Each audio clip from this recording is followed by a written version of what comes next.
ಮನೆಯ ಕಷ್ಟಗಳು ನಿವಾರಣೆ ಆಗಬೇಕು, ಆರ್ಥಿಕ ಮುಗ್ಗಟ್ಟು, ನೆಮ್ಮದಿಯ ಕೊರತೆ ನೀಗಿಸಲು ಜಪಿಸಬಹುದಾದ ಕೆಲವು ಅತ್ಯಂತ ಶಕ್ತಿಶಾಲಿ ಮತ್ತು ಪವಿತ್ರವಾದ ಮಂತ್ರಗಳು ಇವತ್ತಿನ ವಿಡಿಯೋದಲ್ಲಿ ತಿಳಿಸಿಕೊಡ್ತೀನಿ. ಇವುಗಳನ್ನು ಪ್ರತಿದಿನ ಬೆಳಿಗ್ಗೆ ಅಥವಾ ಸಂಜೆ ದೀಪ ಹಚ್ಚಿ ಶುದ್ಧ ಮನಸ್ಸಿನಿಂದ ಪಠಿಸುವುದರಿಂದ ಸಕಾರಾತ್ಮಕ ಶಕ್ತಿ ಹೆಚ್ಚುತ್ತದೆ. ಎಲ್ಲ ವಿಘ್ನಗಳು ನಿವಾರಣೆಗೆ ಗಣೇಶನ ಮಂತ್ರ ಮತ್ತು ಯಾವೆಲ್ಲ ಮಂತ್ರಗಳನ್ನು ಪಠಿಸಬೇಕು ಇವತ್ತಿನ ಮಾಹಿತಿಯಲ್ಲಿ ತಿಳಿಸಿಕೊಡ್ತೀನಿ.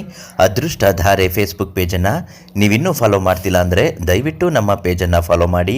ಪ್ರತಿದಿನ ಸಮಸ್ಯೆಗೆ ಪರಿಹಾರ ಮಾಹಿತಿಗಳು ಉಚಿತವಾಗಿ ನಿಮ್ಮ ಫೋನ್ನಲ್ಲಿ ನೀವು ಪ್ರತಿದಿನ ನೋಡಬಹುದು. ಹಾಗೂ ನಿಮ್ಮ ಕಷ್ಟದ ಸಮಸ್ಯೆಗಳನ್ನು ಮಾತನಾಡಿ ನಿವಾರಿಸಿಕೊಳ್ಳಬೇಕು ಅನ್ನೋದಾದರೆ ಈ ತಕ್ಷಣ ನೀವು ಪ್ರಧಾನ ತಾಂತ್ರಿಕರು, ದೈವಜ್ಞರು, ಪಂಡಿತ್ ರಘುನಂದನ್ ದೀಕ್ಷಿತರಿಗೆ ಕರೆ ಮಾಡಿ. ದೀಕ್ಷಿತರು ನಿಮ್ಮ ಪ್ರತಿಯೊಂದು ಸಮಸ್ಯೆಗೂ ತುಂಬ ಚೆನ್ನಾಗಿ ಅದ್ಭುತವಾಗಿ ಪರಿಹಾರ ಹೇಳ್ತಾರೆ. ಎಲ್ಲ ವಿಘ್ನಗಳು ನಿವಾರಣೆಗೆ ಗಣೇಶನ ಮಂತ್ರ.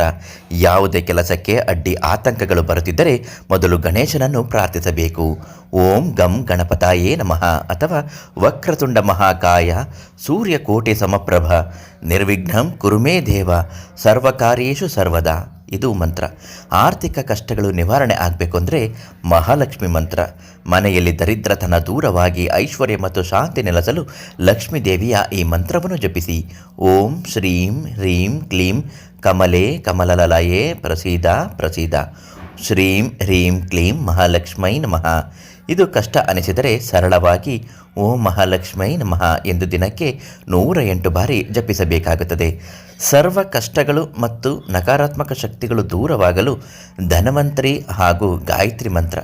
ಮನೆಯಲ್ಲಿ ಆರೋಗ್ಯ, ಮಾನಸಿಕ ಅಶಾಂತಿ ಇದ್ದರೆ ಗಾಯತ್ರಿ ಮಂತ್ರವನ್ನು ಹೇಳಬೇಕು. ಮನೆಯಲ್ಲಿ ತುಂಬ ಕಷ್ಟಗಳಿದ್ದಾಗ ನಿವಾರಣೆ ಆಗುತ್ತದೆ. ಗಾಯತ್ರಿ ಮಂತ್ರ ಹೇಳುವಾಗ ಶ್ರದ್ಧೆ ಭಕ್ತಿಯಿಂದ ಹೇಳಬೇಕು. ಓಂ ಭೂರ್ಭುವಸ್ವಃ ತತ್ಸವಿತುರ್ವರೇಣ್ಯಂ ಭರ್ಗೋ ದೇವಸ್ಯ ಧೀಮಹಿ ಧಿಯೋ ಯೋನಃ ಪ್ರಚೋದಯಾತ್. ಇದು ಗಾಯತ್ರಿ ಮಂತ್ರ. ಇನ್ನು ಭಯ, ಕಳವಳ ಮತ್ತು ಕಾಯಿಲೆಗಳ ನಿವಾರಣೆಗೆ ಮಹಾಮೃತ್ಯುಂಜಯ ಮಂತ್ರ.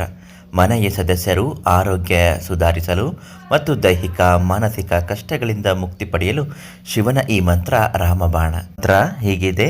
ಓಂ ತ್ರಯಂಬಕಂ ಯಜಮಾಹೇ ಸುಗಂಧಿಂ ಪುಷ್ಟಿವರ್ಧನಂ ಊರ್ವಾರುಕಮಿವ ಬಂಧನಾನ್ ಮೃತ್ಯೋ ಮೃಕ್ಷಿಯ ಮಮಾಮೃತಾತ್. ಈ ಮಂತ್ರ ಯಾವಾಗಲೂ ಯಾವುದೇ ಮಂತ್ರವನ್ನು ಹೇಳಬೇಕಾದ್ರೆ ಮನೆಯಲ್ಲಿ ಸಕಾರಾತ್ಮಕ ಶಕ್ತಿ ಇರಬೇಕು. ಅದಕ್ಕಾಗಿ ಮನೆ ಯಾವಾಗಲೂ ಸ್ವಚ್ಛವಾಗಿಟ್ಟುಕೊಳ್ಳಿ. ವಿಶೇಷವಾಗಿ ಈಶಾನ್ಯ ಮೂಲೆ ಖಾಲಿ ಮತ್ತು ಶುಚಿಯಾಗಿಡಿ.